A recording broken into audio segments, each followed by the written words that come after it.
తెలుగు రాష్ట్రాల్లో హైదరాబాద్, రంగారెడ్డి, వరంగల్, కృష్ణా, ఏలూరు, ఖమ్మం, భద్రాద్రి జిల్లాల్లో భూమి స్వల్పంగా కంపించింది.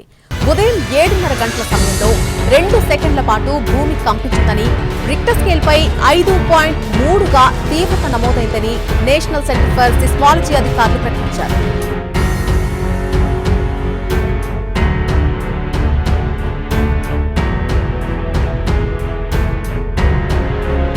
ఏపీ, తెలంగాణ సహా మహారాష్ట్ర అలాగే ఛత్తీస్గఢ్ లో కూడా భూ ప్రకంపనలు సంభవించాయి.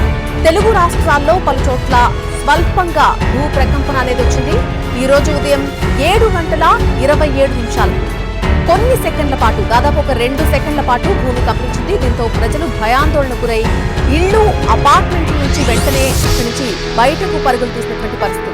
తెలంగాణలో హైదరాబాద్ నగరంలోని పలు ప్రాంతాలతో పాటు ఉమ్మడి ఖమ్మం, రంగారెడ్డి, వరంగల్, కరీంనగర్, జనగామ జిల్లాల పరిధిలో కూడా ప్రకంపనలొచ్చాయి. హైదరాబాద్ నగర పరిధిలోని వనస్థలిపురం, హయత్ నగర్, అబ్దుల్లాపూర్ మేట్ పరిసర ప్రాంతాల్లో భూమి కంపించింది.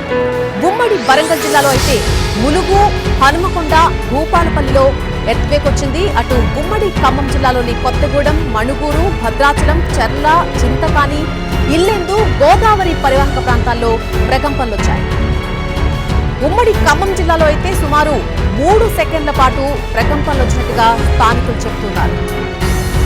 ఇక ఏపీలో చూసినట్టయితే విజయవాడ, విశాఖపట్నం, జగ్గైపేట, నందిగామ, ఏలూరు సహా పలు ప్రాంతాల్లో భూమి కంపించినట్టుగా తెలుస్తోంది. ఏలూరు జిల్లా కొయ్యలగూడెం, వేలేరుపాడు, కుక్కునూరు, బుట్టాయిగూడెం, టీ నర్సాపురం మండలం, గొర్రంపాలెం, జంగారెడ్డిగూడెం పట్టణంలో కూడా భూమి కంపించింది. అలాగే ఎన్టీఆర్ జిల్లా నందిగామ, గంపలగూడెం, అనుముల్లంక, తిరువూరు, పెనుగంచిప్రోల్లో భూకంపం సంభవించింది. ఇక్కడ తెలంగాణలో చూస్తున్నట్లయితే ములుగు జిల్లా ఐలాపూర్ కేంద్రంగా భూకంపం వచ్చినట్టుగా గుర్తించారు. 1969లో భద్రాచలం పరిసరాల్లో దాదాపు ఇదే తీవ్రతతో భూకంప కేంద్రాన్ని గుర్తించారు అధికారులు. సుమారు 50 ఏళ్ల తర్వాత నేడు అదే తీవ్రతతో మళ్లీ ప్రకంపనలొచ్చాయి. హైదరాబాద్, భద్రాచలం, ఏటూరు నాగారం, ములుగు తదితర ప్రాంతాలు జోన్ 3లోకి వస్తాయి. జోన్ 5లో ఉన్నటువంటి ఉత్తర భారతంలోని ప్రాంతాలతో పోలిస్తే మన దగ్గర తీవ్రత చాలా తక్కువగా ఉంటుందని నిపుణులు చెబుతున్నారు. భూకంపం వచ్చింది, అన్ని ఇన్స్ట్రుమెంట్స్ కూడా రికార్డ్ అయినాయి. ఈ 5 మాగ్నిట్యూడ్ అండ్ అబవ్ ఉంటే అంటే ఆ earthquake waves throughout the globe ఎక్కడైనా ట్రావెల్ అయితే అన్నమాట. మనుషులు చాలా మంది ఫీల్ అవ్వరు, కానీ దగ్గర ఉన్న వాళ్ళు తప్ప దూరం ఉన్న కొద్దిగా ఫీల్ అవ్వరు. వేవ్ ఎనర్జీ డై అయిపోతుంటుంది. సో ఈరోజు వచ్చిన ఎర్త్క్వేక్ గోదావరి గ్రాబిన్లో, గోదావరి ఏరియాలో వచ్చేసింది. ఇంతకన్నా ముందు 69లో ఇదే ఏరియాలో ఎర్త్క్వేక్ వచ్చింది భద్రాచలం రీజియన్లో. అది 5.7 మ్యాక్సిమం అనమాట. అంటే ఈ రీజియన్లో ఇప్పటి వరకు రికార్డ్ అయింది మ్యాక్సిమం 5.7, ఇప్పుడు వచ్చింది 5. సో ఇది నార్మల్ బ్యాక్గ్రౌండ్గా ఇంత మ్యాగ్నిట్యూడ్ అయితే మనం ఎక్స్పెక్ట్ చేయొచ్చు.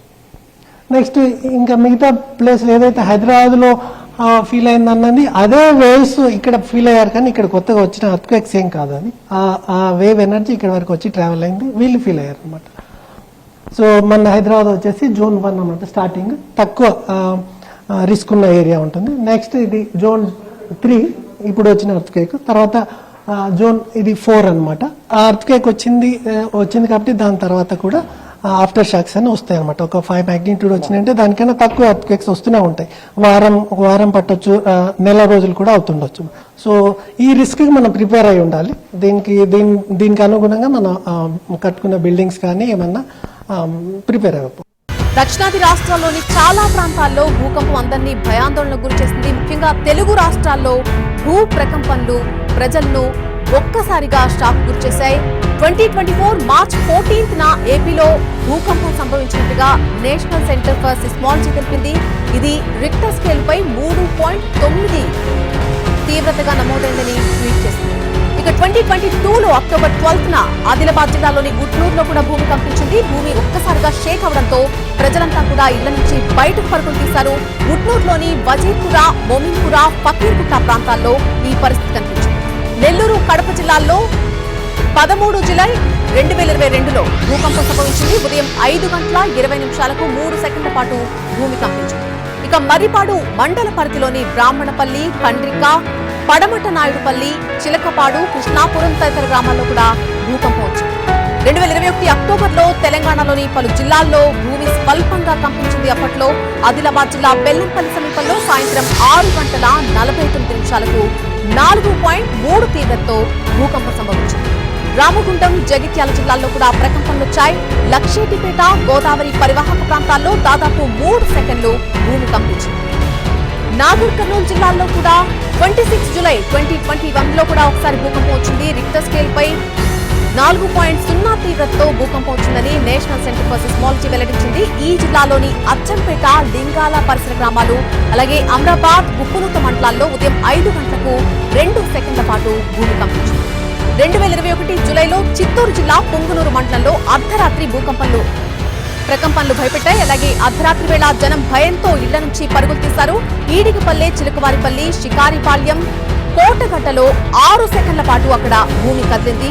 ఇక హైదరాబాద్, నల్గొండ, కృష్ణా, ఏలూరు, ఖమ్మం, భద్రాద్రి, వరంగల్, మహబూబాబాద్, కొత్తగూడెం, మణుగూరు, హన్మకొండ, విజయవాడలో భూ ప్రకంపనలు వచ్చినట్టుగా తెలిసింది. కొన్ని చోట్ల 2 సెకండ్ల పాటు ప్రకంపనలు రాగా మరికొన్ని చోట్ల 4 సెకండ్ల పాటు భూమి కంపించినట్టుగా తెలిసింది.